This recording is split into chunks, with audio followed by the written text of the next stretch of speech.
This episode of Asymmetrical Haircuts is supported by justiceinfo.net. Asymmetrical Haircuts, Justice Update, with Janet Anderson and Stephanie van den Berg. Hi, Steph. Hi, Janet. So let's start the new year 2023 with some news. We're going to try a new way to get in touch with our community of listeners. We often get asked, what about this topic or this topic for the podcast or this person? And we love hearing directly from you, and we don't want that to stop. Feel absolutely free to contact us via social media or via the email on the website, or if you see us in the wild. But we also wanted to organise some events, potentially, to meet you in person or online. So we decided to set up a Patreon page, where you can be our patrons, as it's called in that podcast language, and you pay a monthly fee and you get extra bonus content. So we will have a War Criminals book club with our best friend of the podcast, Molly Quell, and supporters get these extra monthly episodes where we will be discussing books, movies, podcasts we're listening to, mainly books, but we like to meander and talk about everything. And we're going to make sure that there are also some goodies for our Patreon listeners to get. And we'll be inviting you, as we said, to kind of chat to us properly a couple of times a year, online, offline. And we're going to launch in the next couple of weeks. Yep, looking forward to it. But meanwhile, we thought we'd tackle one of the big international law things that happened just at the tail end of 2022. Yep. It's the International Court of Justice, the ICJ, that got asked by the United Nations General Assembly to provide an advisory opinion on the Israeli occupation of the Palestinian territories. So we got an ICJ scholar and an Israeli scholar of occupation to chat to us. Janet, you talked to both of them. Do you want to run us through all this? Sure. And maybe you can join in, Steph, with some of the introductions to the bits and pieces.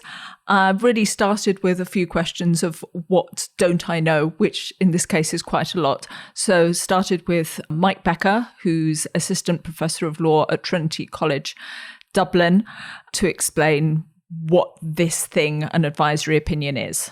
An advisory opinion is essentially a non-binding statement by a court, by a judicial entity addressing some question of law. And yeah, what he's saying, obviously, this is kind of different than what we usually have at the ICJ, where there are contentious cases of states against states. Issuing advisory opinions on legal questions put to it by the UN Security Council or the UN General Assembly or other UN authorized bodies is the other half of the ICJ's function. But the most obvious difference here is that a judgment in a contentious case is legally binding, and an advisory opinion, formally speaking, is not legally binding. So they fall into this kind of important, but in some ways nebulous category of materials in international law that are non-binding, yet seen to be authoritative. So I wondered whether these advisory opinions are as important or less important than the actual judgments from the ICJ.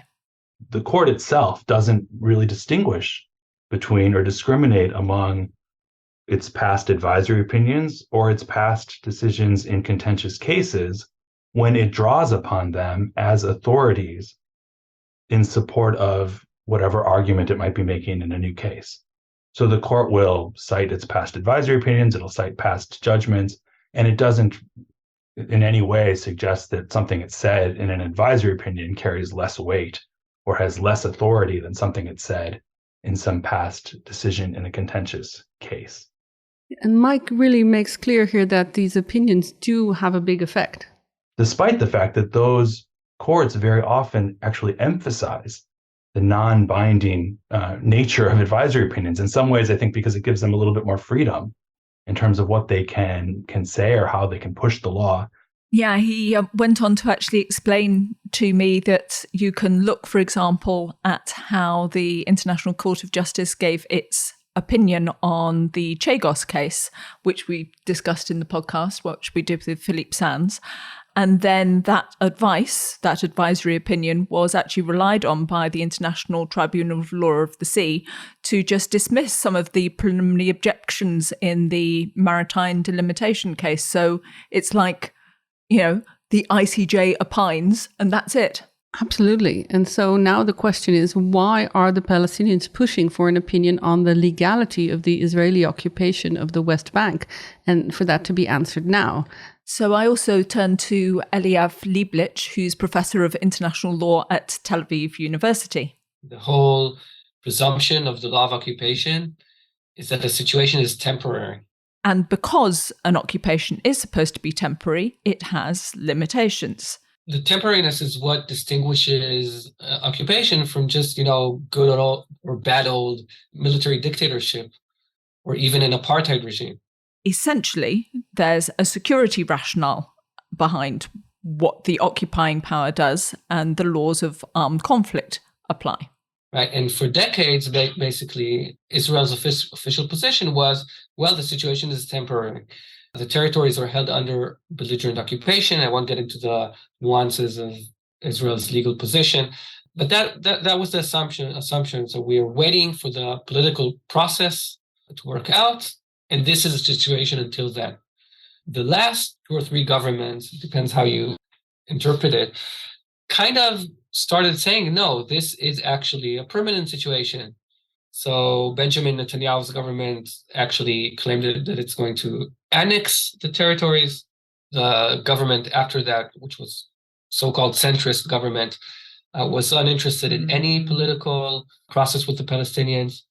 And this new government was just sworn in last week, actually saying, well, we're going to build everywhere in the occupied territories, and we don't even recognize that Palestinians have any collective rights in the entire land of Israel. So it's not only within Israel proper, but including the occupied territories. So I think that, was the basis for the Palestinians being able to garner the support for an advisory opinion at this time, because the advisory opinion, as opposed to the 2004 opinion, and as opposed to most of the discussions on the occupation of the Palestinian territories, is here the ICJ is requested to opine about the, let's say, legality of the situation as a whole, considering the fact that it doesn't look temporary anymore. What the Palestinians are looking for right now is an advisory opinion on what they see as de facto annexation. So we know that nearly 20 years ago, which sounds incredibly long ago, but I remember it, and I was chatting about that, and all my other colleagues were not there in The Hague for that, but I was. The ICJ also had to deal with a question about Israel-Palestine, and it was a big one. It was about the Israeli construction of a barrier between itself and some of the Palestinian occupied territory, and Eliav also refers to that opinion. If you look at the 2004 opinion, so the court there dealt with specific aspects of the occupation under the laws of armed conflict and human rights law, right? So whether you could build a wall here or there, right? And a lot of the discussion is on that level. But right now, what the ICJ has requested to do is to consider whether you can say something on the legality of the situation as a whole.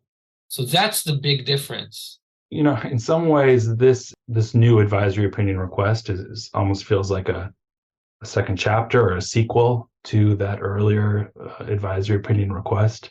So to recap or remind listeners a little bit what that was about, at the time, Israel was constructing a barrier, a security fence or security wall along the boundary between Israel and the occupied territories, but the wall actually extended into part of the occupied territories and around East Jerusalem. And so the General Assembly requested an advisory opinion from the ICJ on whether this was lawful.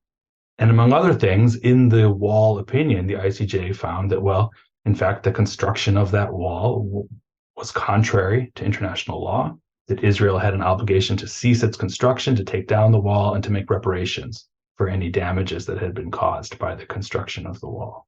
And very controversially, the court in that case gave what I think a lot of commentators saw as pretty short shrift to some of Israel's arguments based on the law of self-defense, more or less saying that the law of self-defense couldn't apply in this particular type of situation. In terms of the weight or authority or impact that decision had, that advisory opinion had almost 20 years ago now, those non-binding conclusions by the court in the Wall opinion, well, they haven't been implemented. So we're almost 2 decades on, and rather than seeing what the court said needed to happen there, rather than seeing that actually happen, we've seen all sorts of armed conflict, armed force, human rights violations in the Israeli-Palestinian conflict over the past 2 decades. We've seen continuing annexation of territory, extensive continuing construction of Israeli settlements. And so in that sense, if the advisory opinion was meant to stop those things from happening, it's not a happy record of success. In some ways, the fact that this new opinion has had to be asked for points to the relative lack of impact, I think, of the earlier advisory opinion.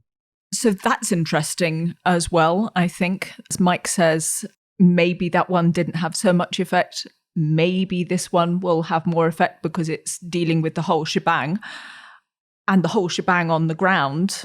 That's what I wanted to ask Eliav then. Will any actual opinion from this court change the situation on the ground? And he said, no, not exactly, but it will have some kind of effect. I'm a believer that international law is process. It's not that you get a ruling or a decision and then you go and somebody enforces it. You know that as much as I do.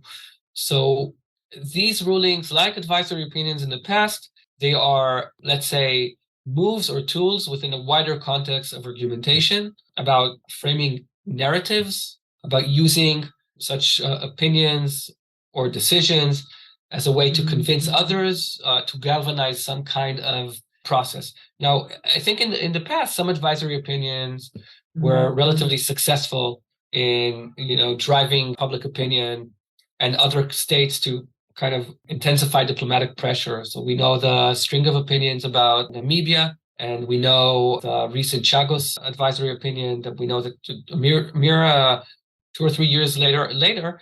So suddenly we hear the UK talking about, negotiating the transfer of sovereignty there. I don't think that would have happened without the ICJ's advisory opinion. I'm not sure that this would be the case here, because from the point of view of the Israeli government, this is a matter of maybe the most important aspect of their ideology, of their perception of national security. So I don't see the advisory opinion itself moving it, but if it can phrase the narrative in some way that would contribute to more pressure on Israel.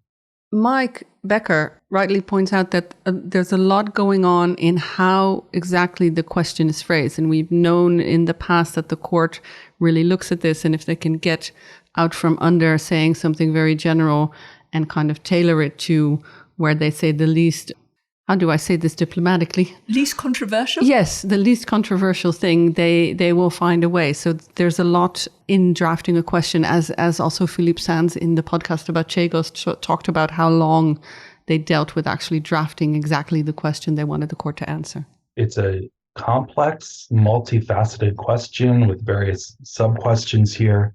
So the different parts of the question here deal with, well, what are the legal consequences arising first from the ongoing violation by Israel of the right of the Palestinian people to self-determination? So that's part one. It then asks about the legal consequences arising from prolonged occupation, settlement, annexation, including, so here we have a sub-part of the question, including measures aimed at altering the demographic composition, character, and status of Jerusalem, and the legal consequences from related discriminatory legislation and measures. So there's a lot going on there. And there's a second question altogether, which is how do the policies and practices of Israel referred to in that first question affect the legal status of the occupation? And then I'd get another question, what are the legal consequences arising from that for all other states and the United Nations? So that's a huge number of questions really packed into this advisory opinion request. And that, I think, creates some risks. Eliav Lieblich, though, on the other hand, says that it's important to understand the bigger intent behind why the question has so many different elements to it. This idea of illegal occupation, it's kind of like a emerging doctrine. Usually when people discussed questions of occupation. They were discussing it under what we call jus in bello, or IHL, International Humanitarian Law, which presumes, that various measures can be lawful or unlawful, but the entire question of legality is not one which is under IHL. Okay, and I think there are good grounds to argue that this is only part of the picture, because let's say, in Russia's aggression in Ukraine, right? So Russia is attacking things in Ukraine. Let's say they're attacking lawful targets. These are not lawful attacks, even if they are lawful under IHL, because it's part of an illegal whole, right? So if the rationale of the law of occupation doesn't exist, there is no justification in terms of self-defense. The law of occupation is only used as a pretext not to extend full human rights in the territory, or to use security measures, far-reaching security measures that IHL grants occupants. So in that sense, I think there is a case to be made that there are situations in which the thing becomes illegal as a whole. And then the question is, what are going to be the consequences in law? And this is one of the questions that the ICJ has been asked. And I think what the Palestinians and their supporters are pushing here is that a decision that would say that Israel has to terminate the occupation because it's illegal and it's an international wrongful act. Therefore, it has to be terminated even without negotiations. Because we know that until now, there is a negotiations framework. It's even mentioned in the 2004 ICJ opinion. So if the entire thing is unlawful, so what are the grounds for requiring negotiations to end it? Now, this is probably going to be completely unacceptable to the Israeli side, but it's a very powerful way to phrase things from the point of view of the Palestinians. We're not even obligated to negotiate with you about this. You have to withdraw, and then we can maybe talk about things. With the way the court has dealt with this in the past, it's kind of unclear if the Palestinians will get that absolute condemnation that they might want, because the court is going to have to decide on so many different things. And it will also have to clarify all the different elements in the question, says Mike. I think it's risky because it gives the court in some ways more leeway to be selective or to decide how it might want to reformulate or reframe the question, which is something that the court has frequently done in past advisory proceedings. And if the court has the opportunity to reformulate or reframe the question, you might end up with an advisory opinion that doesn't actually address quite what you had in mind when you submitted the questions in the first place. And in some ways, I'm a little bit surprised, because to me, there might have been ways to perhaps simplify this question or be more precise in the question in ways that would have made it more likely for the court to actually address what the proponents of this advisory opinion request are looking for. So both Mike and Eliav spoke to me about how an opinion from the court might also have effects on third parties and might bring other obligations for them. If the court rules a particular way, then potentially the whole world would actually have to respond. And another thing that I asked them, I think Eliav answers first, is will Israel actually decide to cooperate with the court and actually participate in this case? Well, Israel has to decide whether it wishes to participate in the proceedings. So it can make its case and it can get its position out there. In the past, so Israel doesn't cooperate with these bodies. In recent years, it doesn't cooperate because it perceives these mechanisms as inherently biased, and it makes no sense to legitimate them. So it doesn't cooperate with commissions of inquiry that come from the human rights bodies, the Human Rights Council, or from the UN usually, and doesn't cooperate. It's not obligated to, because it's not a state party, with the ICC, and it hasn't formally cooperated with the ICJ in 2004 or appeared in formal proceedings. So they also have to make this decision whether this tactic is something that they should stick with, or maybe they should reconsider. Usually it gets its positions known to the judges either by just publicly publishing or posting on the internet the official position, and then the court can just look at it and refer to it. Or I think this time what they're planning to do is to kind of try to push the states that objected to the reference, the request, to submit their positions. So it might ask the US or the UK or Germany, Italy, and so on and so forth to submit their own positions. And here he brings up another one of the criticisms of the ICJ, and one of the problems is in how it does its fact-finding. It doesn't do kind of its own fact-finding. It relies on other reports, usually UN reports, what they can find.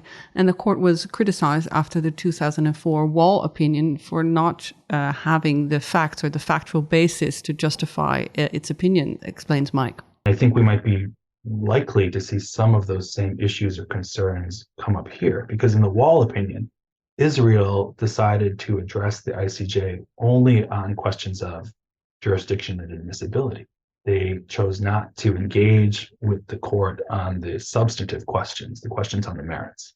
And that had the effect of leaving the ICJ without certain information, certain factual information that might have been very relevant to assessing some of Israel's legal arguments that were made in the public domain about self-defense or a defense of necessity or a justification of necessity to explain the construction of the wall.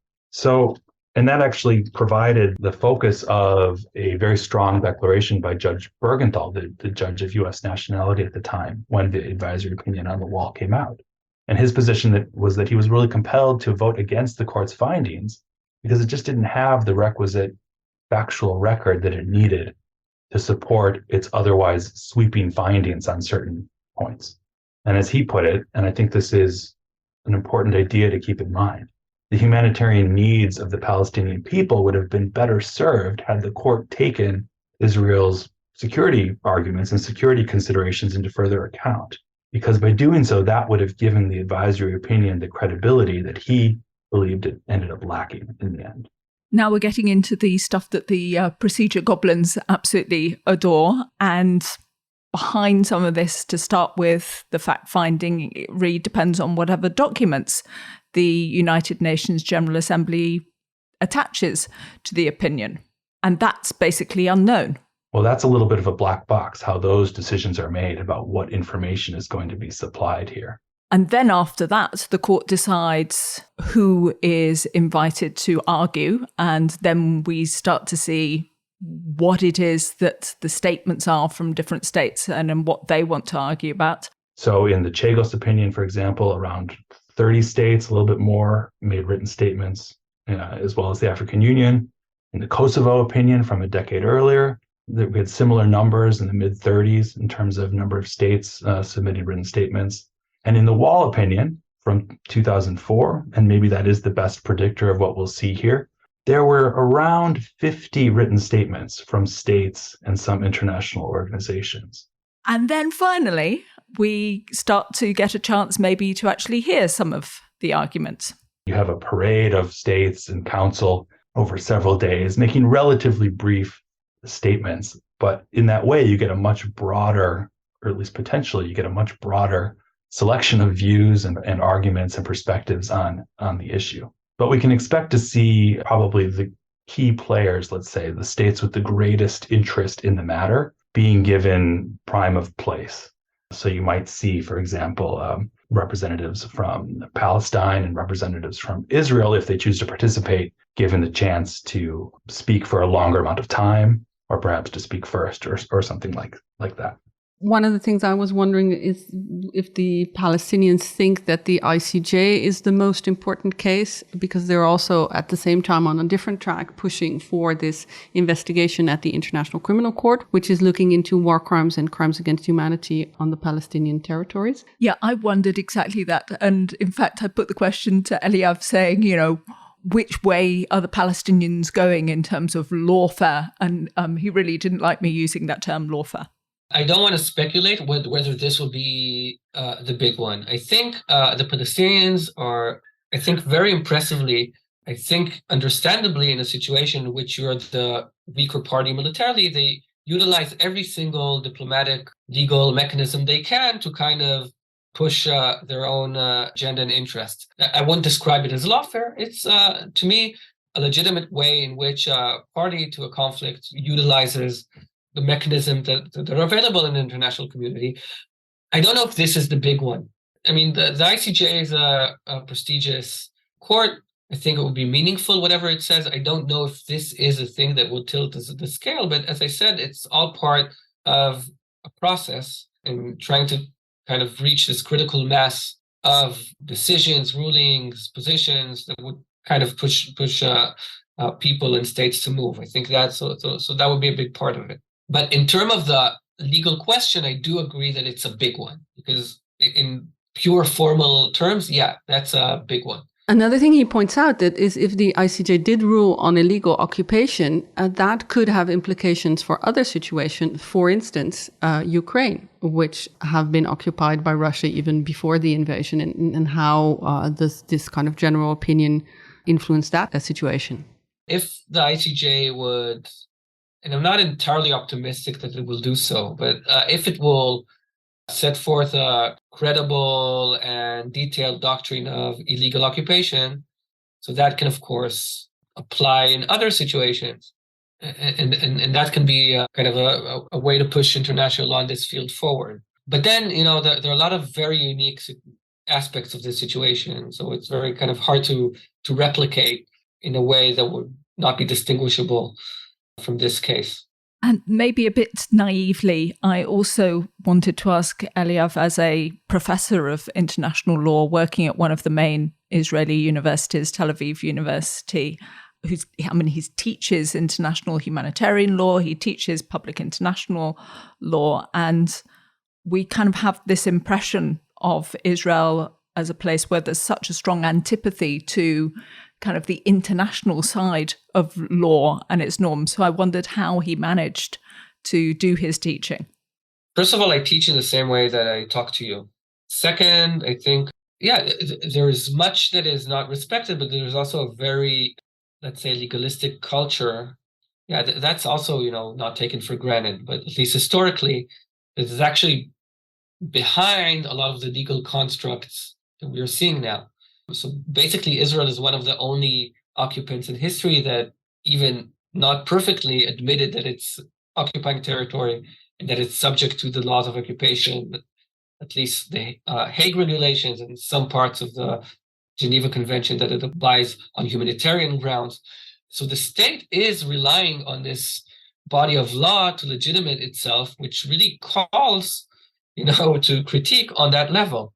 And of course, you have to say things, and not everyone will agree. And in my classroom, I have 20% Palestinian citizens of Israel, and I have students that have just finished the army. And I think there's a way to discuss things in a way that people don't feel that they're indoctrinated. But also in terms of, pedagogical choices, I only teach this stuff. Of course, throughout the course, we study rulings by the Supreme Court of Israel that have to do with occupied territories. We discuss these things here or there, but I only get to the core of the question after the students have learned enough to be able to assess things on the basis of knowledge and not on the basis of just their emotions. Right, so they understand the centrality of human rights in modern international law. They understand, what sovereignty is and the limitations on sovereignty. They understand what international organizations do, or the ideology, or the interests, or the rationales behind them. Right. So and it's not that it's not challenging, right? But I don't think it's impossible. So that's quite a wide range of stuff that we've covered. I hope that the audience finds it interesting. I mean, it's basically, again, just me asking all kinds of questions because I have no idea how it all works. But Stephanie, maybe you also want to add in some of the things that you know about, like how long it might take. I mean, how long is this piece of string that we have at the ICJ? Well, when this case dropped, I figured some editor is going to call me and ask me when we're going to have hearings and how this is all going to play out. So I spent an afternoon looking up all former advisory opinions and seeing how timelines went. And so from this kind of bean counting exercise, I can tell you that usually when the UN General Assembly sends this request, it takes a couple of days for the court to kind of send out a press release to say, we have received this request, which they haven't done so far, and now Christmas, New Year. But the first thing is that they put out a press release to say we received this. Then usually it takes them around a month to say these are the parties who could submit information about this. And then they set a kind of time limit for when you can put these reactions. In the last case for the wall advisory opinion, it was very rapid. And so they had within 3 months or something written statements. And then they put out a press release to say that they would have hearings, which they can have, but they're not obliged to do so. But I assume if you look at all the other advisory opinions in all the states that want to have a word about this, they probably will. In the first Israeli-Palestine case, the wall, it took about 6 months for them to schedule these hearings, which we covered extensively then. And about a year after the first request, we had an opinion. That seems very swift. Extremely fast. Looking at the other advisory opinions, Kosovo and also Chagos, that took a lot longer. There, it took about a year before they had actual hearings about it. So the question is really, do they want to move forward? I think that also, how quickly do they want? How charged is the court with all kinds of other cases? I mean, we've seen that the case burden for the court has been increasing over the past couple of years. Just before the end of the year, there's also like 2 or 3 requests from Azerbaijan and Armenia who are engaged in some kind of tit for tat case at the ICJ, where they're now both asking for new emergency measures. So it looks like they have a pretty full docket. It's also a question of when they can slot this in. So even if they want to go very fast, I expect it will be late this year, maybe, to have hearings about it.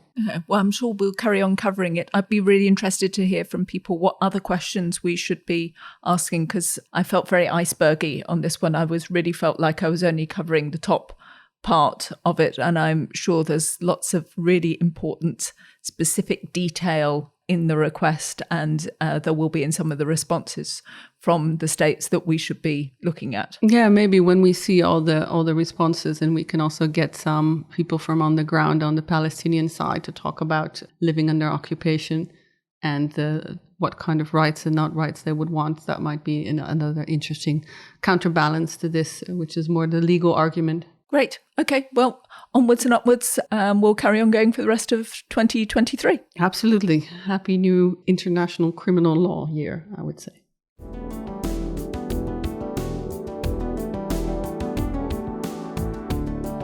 This podcast was created and presented by Janet Anderson and Stephanie van den Berg. It is published in partnership with justiceinfo.net. You can find show notes and additional blogs on asymmetricalhaircuts.com.